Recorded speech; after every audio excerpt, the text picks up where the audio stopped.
Bismillahirrahmanirrahim. Assalamualaikum warahmatullahi wabarakatuh. Ya, bagaimana adik-adik kabarnya yang di rumah? Semoga sehat selalu ya. Dan jangan lupa stay at home. Perkenalkan, nama saya Kafiati Syahidah, kelas 11 IPA 1. Dan pada hari ini judul materi yang akan dibawa adalah Sekolah Ramah Anak, yang akan dibawakan oleh Bu Liska. Mungkin saya bacakan dulu ya CV pematerinya.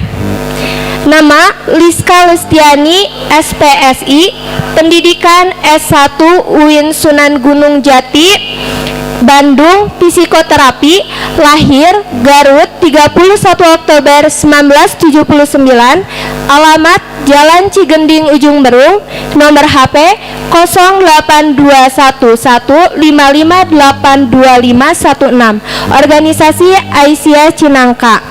Mungkin segitu, lanjut aja langsung ke materinya ya. Untuk Bu Liska saya persilakan. Oke, terima kasih Kakak Kafiati. Ya. Ini sudah alumni di sini ya, sekarang kelas 2. Ya. Oke, bismillahirrahmanirrahim. Assalamualaikum warahmatullahi wabarakatuh. Waalaikumsalam. Anak-anak, tadi sudah perkenalannya ya. Nama saya dipertegas lagi. Saya adalah Ibu Liska. Saya di sini akan memberikan materi tentang sekolah ramah anak. Ibu di sini ngajar bimbingan konseling. Jadi pesan terlebih dahulu ingin Ibu sampaikan ke adik-adik, meskipun kita belum sempat bertatap muka, tapi mudah-mudahan hari ini adik-adik di rumah bisa menyimak materi yang akan Ibu sampaikan hari ini. Kurang lebih durasinya 30 menit. Jadi mudah-mudahan adik-adik semuanya bisa menyimak materi hari ini, apa yang akan disampaikan oleh Ibu. Anak-anak, sedikit pesan dari Ibu, karena Ibu adalah guru bimbingan konseling di SMA Muhammadiyah 4. Ibu hanya nitip pesan, tolong manfaatkan fasilitas bimbingan konseling di sekolah. Silakan adik-adik bisa datang ke ruangan Ibu di pojok sebelah sana, di ruangan TU. Tiap hari Ibu ada di sekolah. Jadi kalaupun kita daring, sekarang itu sistemnya online, tapi tadi sudah disebutkan nomor telepon Ibu. Jadi kalau misalkan ada apa-apa dengan kalian, jadi bisa WA Ibu di nomor yang tadi disebutkan ya. Baik, terima kasih adik-adik di rumah. Meskipun kondisi kita saat ini sedang pandemi ya, ini pandemi ini tidak menimpa kita aja, tapi ini mendunia gitu. Jadi wayahna tetap ada di rumah, kalian jangan dulu kemana-mana sampai memang pandemi ini betul-betul sudah tuntas, sudah tidak ada lagi, betul-betul melandai khususnya di kota Bandung. Jadi kita bisa secepatnya bertatap muka di sekolah. Jadi adik-adik tidak jenuh lagi terus-terusan ada di rumah, tugas-tugas yang selalu online. Jadi secepatnya kita bertemu di sini. Adik-adik, Ibu doakan semoga kalian juga tetap sehat di rumah, tetap semangat meskipun nanti MPLS sistemnya online, nanti Ibu juga belajar sistemnya online, tapi mudah-mudahan adik-adik di rumah bisa tetap semangat ya, jangan pernah kendur semangatnya. Oke. Adik-adik, langsung saja kita ke materi yang akan Ibu sampaikan hari ini, yaitu tentang sekolah ramah anak. Apa sih sebetulnya kalau sekolah ramah anak itu? Apa sih yang harus dilakukan seluruh warga sekolah SMA Muhammadiyah 4? Apa sih prinsipnya? Apa sih yang harus dilakukan seperti itu?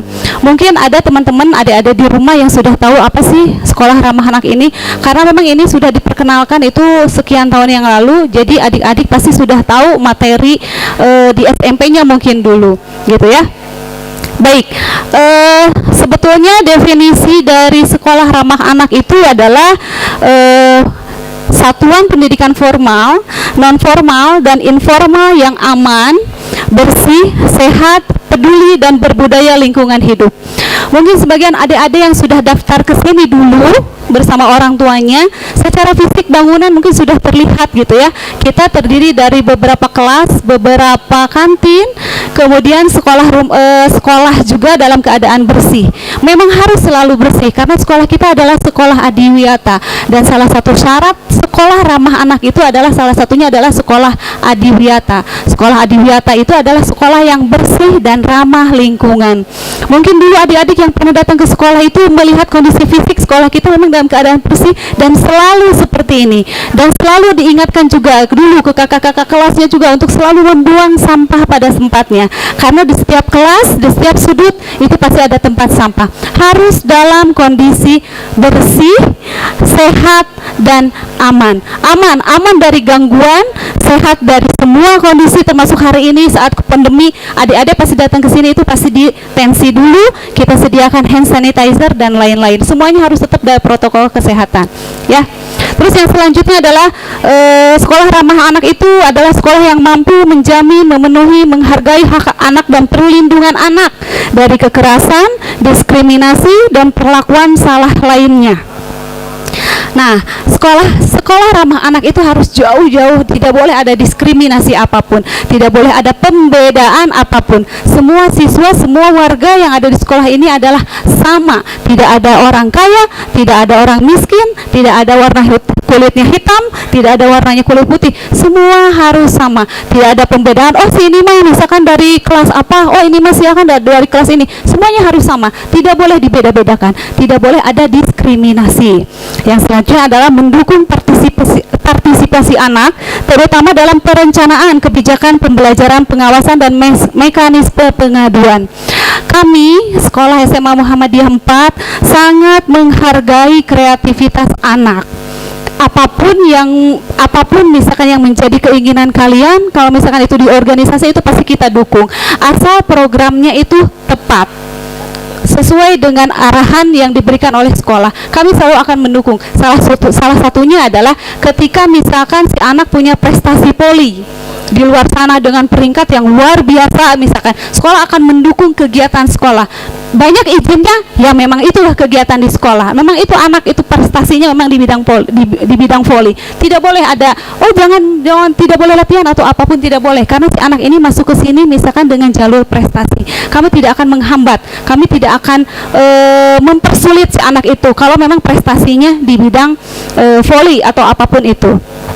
Baik, selanjutnya adalah itu menurut pengertiannya. Jadi memang tidak boleh ada si anak itu harus senyaman mungkin, ya. Sekolah itu harus mampu melindungi si anak itu berada di sekolah. Guru harus menjadi pengayom, pendidik yang baik juga untuk anak-anak seluruh warganya di sini. Jadi tidak boleh merasa bahwa, Bu, saya kok minder ya ada di sekolah ini. Bu, kok saya merasa dibeda-bedakan ya di sekolah itu. Tidak boleh ada perasaan seperti itu. Harus merdeka, ya. Jadi perasaannya itu ketika ada di sekolah itu harus merdeka. Kenapa, Nak? Karena kalian itu 8 jam loh ada di sini. Jadi kalian harus betul-betul merasa nyaman, merasa dilindungi di sini, merasa diperhatikan. Itu ya. Itu menurut definisi umumnya seperti itu. Terus kemudian apa sih prinsip utama dari sekolah ramah anak itu? Prinsip utamanya adalah yang pertama adalah non diskriminasi. Ya tadi balik lagi non diskriminasi. Seluruh warga yang ada di SMA Muhammadiyah 4 terkhusus untuk adik-adik kelas 10, 11 dan 12. Jadi tidak boleh tidak boleh ada pembedaan. Semuanya sama. Kita satu agama yang sama. Meskipun misalkan kita punya ras yang berbeda-beda, suku yang berbeda-beda, kamu dari Sunda, saya dari Jawa, kamu dari Padang, itu tidak boleh. Semuanya sama. Tidak boleh ada pembedaan lagi, warna kulit, apalagi kadang intonasi bahasa gitu ya. Kalau dari Jawa itu kan intonasinya itu suka beda gitu ya. Nah, itu tidak boleh. Harus sama. Tidak boleh mengingatkan boleh, tapi tidak boleh kamu mah misalkan suku Sunda, kamu mah suku Jawa. Semuanya sama. Warga SMA Muhammadiyah 4 itu sama di sini. Tidak boleh ada diskriminasi ras. Kebetulan kalau kita kan satu agama semua ya, di agama Muslim. Jadi tidak boleh ada perbedaan gender juga. Oh, kamu laki-laki, Kak, saya harus memimpin nih misalkan di sini di organisasi, saya harus jadi KM. Tidak bisa. Sama, laki-laki, perempuan sama saja. Perlakuannya sama. Kalau perempuan mampu, kenapa tidak? Seperti tahun ini, tahun lalu, ketua IPM-nya itu perempuan. Ketua IPM-nya perempuan. Kalau misalkan merasa mampu, Teh Hilda, ya silakan lakukan menjadi ketua IPM. Gitu ya. Yang kedua adalah penghargaan terhadap hak anak. Penghargaan terhadap hak anak. Hak anak apa di sini? Hak anak untuk mendapatkan perlindungan tadi. Ya, untuk hak anak untuk dapat perlindungan, kreativitas yang tinggi amat sangat kita perhatikan di sini. Jadi tidak boleh anak bakat misalkan di bidang teater karena malu, karena minder, merasa dibedakan, akhirnya dia terkubur si minat bakatnya itu tidak boleh. Kembangkan gitu ya. Dan sekolah juga tidak akan mempersulit anak untuk berkembang di sini gitu ya. Apalagi misalkan hak anak untuk mendapatkan nilai gitu ya, itu pasti semua anak juga ingin mendapatkan nilai yang bagus. Meskipun misalkan ada beberapa anak yang ketika menerima rapot kok nilainya masih kosong, berarti ada apa-apa gitu. Apa di situ? Mungkin saja tugas yang belum selesai, atau mungkin saja misalkan dia tidak ikut salah satu ujian atau ulangan, mungkin saja nilainya kosong. Tapi kalian punya hak untuk mendapatkan nilai yang sama, bukan sama angkanya, tapi semua siswa berhak mendapatkan nilai yang sama. Sama-sama harus mendapatkan nilai. Yang ketiga adalah hak untuk berpendapat, didengarkan suaranya. Iya, itu adalah salah satu tugas ibu di sini sebagai guru bimbingan konseling. Ibu harus mendengarkan aspirasi kalian. Ibu harus mengerti kondisi kalian di saat ini. Kondisinya sedang baikkah? Berarti perlakuannya harus seperti apa? Kondisinya sedang buruk, berarti kita harus seperti apa? Makanya ibu harus tahu kondisi kalian itu memang lagi happy atau misalkan lagi memang ada masalah. Semua orang kan belum tentu, oh kamu kok jadi minder, oh kamu kok jadi pemarah kayak gitu, berarti kan ada sesuatu. Nah, ibu sebagai BK, jadi silakan jadi aspirasi kalian untuk bercerita apapun masalah kalian, supaya ibu tahu sebetulnya kenapa sih misalkan kamu jadi pemarah yang tadinya asalnya periang, kenapa jadi pemarah, berarti ada sesuatu di situ. Yuk berceritalah ke sana, ke ruang bimbingan konseling, ke ibu. Kalau misalkan nggak mau ke ibu, silakan nanti ketika kalian sudah dipilih wali kelas, silakan berceritalah ke wali kelas. Selanjutnya kalau ibu ingin memberikan tentang konsepnya, gimana sih konsepnya itu? Semua itu konsep sekolah ramah anak itu yang pertama adalah mengubah paradigma dari pengajar menjadi pembimbing dan orang tua. Anak-anak, karena sepertiga waktu kalian adalah ada di sekolah, artinya 8 jam waktu kalian ada di sekolah, dari jam 7 sampai jam 3, itu kami, guru itu bukan sebagai pengajar kalau di sekolah ramah anak, tapi sebagai orang tua kedua kalian. Jadi perlakukanlah guru-guru yang ada di sini, termasuk staf TU adalah orang tua kalian kedua. Gitu ya, perlakukannya seperti orang tua kalian layaknya di rumah, dijadikan teman curhat, dijadikan sahabat, dijadikan juga orang tua. Tapi tetap, maaf anak-anak, tapi tetap pada koridor sopan santun antara anak dan orang tua. Kami siap menjadi pembimbing, siap. Kami siap menerima keluhan kalian apapun itu, siap sekali. Ya, jadi kami pengajar itu kalau di sekolah ramah anak itu diganti paradigmanya menjadi orang tua kedua bagi kalian. Karena yaitu tadi, waktu kalian 8 jam itu ada di sekolah. Kalian seperti ini adalah hasil pendidikan dari di lingkungan sekolah 8 jam, di lingkungan rumah 8 jam, kemudian di luar tempat kalian bermain itu 8 jam. Jadi sepertiga waktu kalian itu ada di rumah. Ada ini 3 pilar sekolah ramah anak, yaitu antara orang tua, guru, dan anak, itu tidak boleh terputus. Kami akan terus-terusan berkonsultasi dengan orang tua kalian, apapun yang terjadi dengan kalian selama menjadi siswa kami. Begitupun kami ingin meminta orang tua tidak hanya menitipkan kalian untuk sekolah di sini, tapi apapun yang menjadi masalah siswa di rumah misalkan atau di tempat dia bermain, tolong ceritakanlah ke kami, supaya kami tahu, supaya kami bisa, supaya anak itu betah kerasan di sini selama 8 jam. Anak-anak sekolah ramah anak itu kalian harus betah di sini selama 8 jam. Tidak boleh, saya pengen pulang, saya tidak betah di sini, tidak bisa. Gimana caranya supaya kalian itu betah di sini 8 jam? Kami harus tahu. Jadi kalau misalkan, Bu, saya kenapa pengen pulang terus, berarti ada sesuatu di sini. Berceritalah, ya. Yang selanjutnya adalah orang yang memberikan keteladanan dalam keseharian. Kami guru-guru harus memberikan teladan yang baik. Ketika kami melarang, berarti harus ada contoh yang baik. Ketika misalkan anak-anak karena sekarang pandemi, tolong tetap ada di rumah.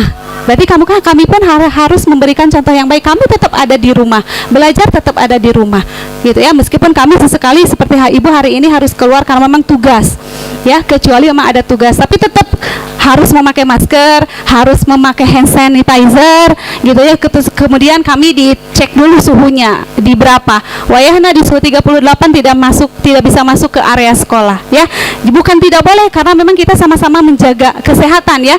Adik sehat, saya sehat, semua sehat di sini. Ketika melarang, misalkan, "Dek, kamu nggak boleh merokok ya." Nah, berarti kan si bapak itu atau si ibu itu sama juga, berarti harus memberikan teladan, harus memberikan contoh. Masa Aina melarang anak untuk merokok, dianya sambil merokok, kan itu bukan teladan yang baik, gitu ya. Jadi harus memberikan teladan yang baik untuk siswa, memberikan contoh yang baik untuk siswa, karena anak-anak itu adalah peniru orang dewasa, ya. Selanjutnya adalah memastikan orang dewasa di sekolah terlibat penuh dalam melindungi dan meningkatkan rasa simpati dan empati. Ya, ketika kalian punya masalah, datanglah. Ketika kamu punya masalah, berceritalah, tidak boleh dipendam. Karena kalau misalnya kita punya masalah tidak keluar, tidak bercerita kepada orang lain, maka masalah itu akan menumpuk, dan akhirnya kalian akan stres sendiri, tidak menemukan solusi yang baik juga untuk diri kalian sendiri. Solusinya harus apa? Minimalnya dengan bercerita kalian merasa tenang dan bebannya itu merasa sedikit berkurang, gitu ya. Yang keempat adalah memastikan orang tua, anak terlibat aktif dalam memenuhi sekolah ramah anak. Ya, ini adalah sekolah ramah anak ini bukan hanya tugas orang tua, bukan hanya tugas peserta didik, tapi tugas juga guru, kami. Jadi tetap jadi 3 pilar itu tidak boleh terputus antara orang tua, guru, pendidik yang menjadi orang tua kedua kalian, dan siswa. Itu tidak boleh terputus, tidak boleh salah satunya terputus, hanya si guru dan siswa itu tidak bisa, orang tua harus tahu. Atau misalkan orang tua dan siswa itu, kalau misalkan anak ada sesuatu itu guru juga harus tahu. Atau misalkan hanya orang tua dan guru, siswa tidak tahu, kami harus. Jadi si tiga pilar itu harus saling mendukung. Dari sekolah ramah anak itu kemudian diharapkan apa sih yang diharapkan dari sekolah ramah ini? Ada itu itu barisan, ya. Barisan ibu akan bacakan. Barisan itu adalah singkatan. B-nya itu bersih, A-nya itu aman, R-nya itu ramah, I-nya itu indah dan inklusif, S-nya itu sehat, A-nya itu asri, dan N-nya itu nyaman. Jadi ada kondisi yang diharapkan dari sekolah ramah anak itu namanya barisan, singkatan dari bersih, aman, ramah, indah, inklusif, tidak ada pembedaan tadi, kemudian sehat, asri, nyaman. Itu harus dipunyai oleh seluruh sekolah yang ada di Indonesia, khususnya kita. Ini ibu harapkan memang semua prinsip dari barisan itu memang ada di kita semua, ya. Amin. Kesimpulannya, karena waktunya terbatas, harapan dari semua dari barisan ini, kemudian prinsip, kemudian pengertian dan lain-lain, kami berharap dengan barisan ini jadi anak senang, guru tenang, dan orang tua bahagia. Itu harapan kami, tidak ada diskriminasi lagi. Jadi anak senang, guru tenang, orang tua bahagia. Itu saja mungkin pemaparan tentang sekolah ramah anak. Dari ibu cukup sekian karena waktunya yang sangat terbatas. Mudah-mudahan ada bisa mencermat, ya.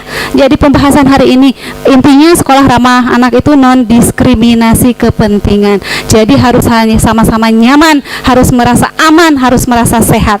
Itu saja anak-anak, sekian dari ibu. Nasrun minallah wa fadlun qarib. Wassalamualaikum warahmatullahi wabarakatuh. Iya, terima kasih Bu Rizka. Mungkin saya akan menarik kesimpulan juga, ya. Tadi adalah bahwa Muhammadiyah juga menerapkan sekolah ramah anak. Sekolah ramah anak ini ada tadi barisan, salah satunya ada nyaman dan nyaman. Amannya itu terhindar dari diskriminasi, terus memberikan kenyamanan, yaitu dengan memberikan fasilitas yang bersih, dan kalau misalnya datang ke sini juga menggunakan protokol, ya Bu, sesuai. Nah, dan tadi tuh kesimpulannya tuh aman, anak senang, guru tenang, orang tua bahagia. Mungkin sekian dari saya. Wassalamualaikum warahmatullahi wabarakatuh.